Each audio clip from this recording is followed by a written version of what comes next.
Hi guys, ఇది Kanyakumari beach. ఈ Kanyakumari beach ని త్రివేణి సంగమం అని కూడా అంటారు. 3 నదులు కలిస్తేనే కాదు త్రివేణి సంగమం, 3 సముద్రాలు కలిసే ప్లేస్ కూడా త్రివేణి సంగమం అవుతుంది.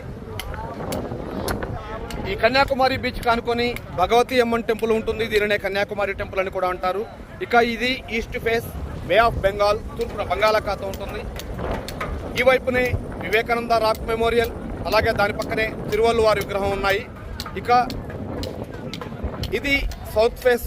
ఈ సౌత్ ఫేస్ వైపు ఇండియన్ ఓషియన్ ఉంటుంది. దీనినే హిందూ మహాసముద్రం అంటాము. ఇది హిందూ మహాసముద్రం. ఇక ఇది వెస్ట్ సైడ్. ఈ వెస్ట్ సైడున అరేబియన్ సీ ఉంటుంది, అరేబియా మహాసముద్రం. సో ఈ 3 సముద్రాలు కలిసే ప్లేస్ కాబట్టి దీనిని త్రివేణి సంగమం అంటారు. అందుకే ఇక్కడ ఉదయం పూట సూర్యోదయం, సాయంకాలం పూట సూర్యాస్తమయం, సన్ రైజ్ సన్సెట్ 2 కూడా చూడొచ్చు. అదే ఈ ప్లేస్కు ఉన్నటువంటి ప్రత్యేకత. ఇదే కన్యాకుమారి